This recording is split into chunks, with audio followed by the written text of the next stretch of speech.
To move or not to move? That is the question. And if so, where? Hi, I'm Lucas Smith from Sell My Home Real Estate. In today's video, we'll talk about common issues our seniors and retirees have to deal with, and the hard decision they must make as their children leave the nest and those little birdies fly far and away, often across the country.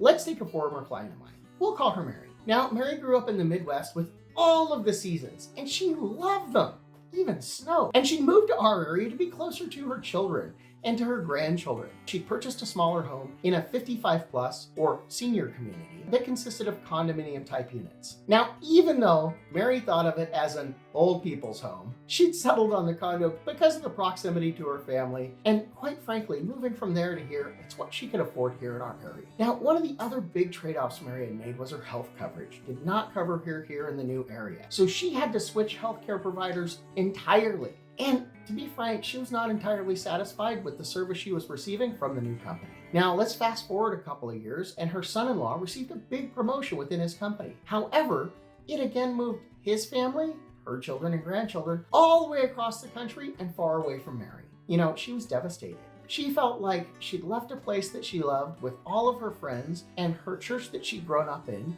and she moved halfway across the country to be close to family, only to have life circumstances snatch that away. And by the time we met, you guys, she was feeling a little bit hopeless. She felt trapped in an area where she hated the lack of seasons, the endless summer she called it, far away from everything and everyone that she knew and loved. Her options were pretty simple. She could either move all the way across the country to a new place to be near family and again risk having to move if life circumstances changed. She could try to stay here and make the best of it, but she was really miserable here. Or she could sell and move back home to a place that she knew and loved, hope to find something comparable to her prior home that fit her needs with a bit of extra room for when family came to visit. You know, as parents and grandparents, it's natural for us to want to be close to our family, to witness their joy and growth, be there for Christmases. I mean, I just got to spend my first Christmas with my grandbaby. However, we need to be realistic about our children's lives. Many times, seniors move to be near their kids only to find the kids moving due to job changes or life circumstances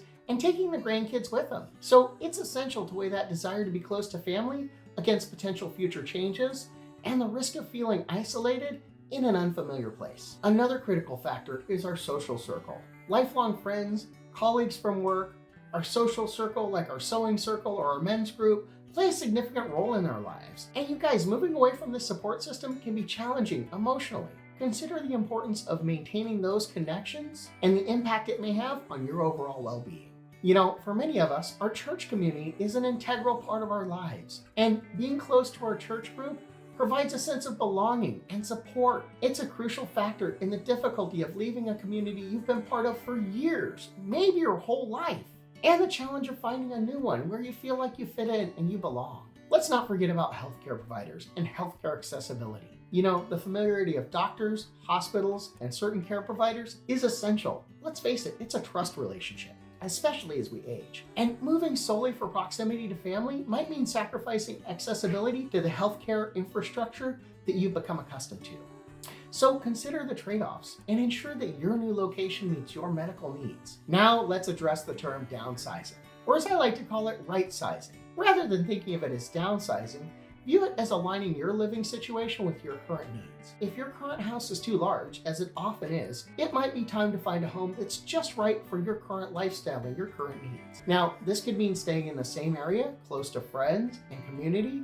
with an extra bedroom for when family visits. Remember, in this decision, climate is mission critical. There's a good reason that states like Florida, with its warm climate, are known for retiring to. And make sure that you'll love the weather wherever you go. In conclusion, deciding where to live your golden years, it's a complex decision, you guys, and it's about finding the right size for your current situation, emotionally, socially, and physically. Consider who you love being with, be it family, friends, or church community. And look, it's okay, in fact, it's important to prioritize your own happiness and your well-being.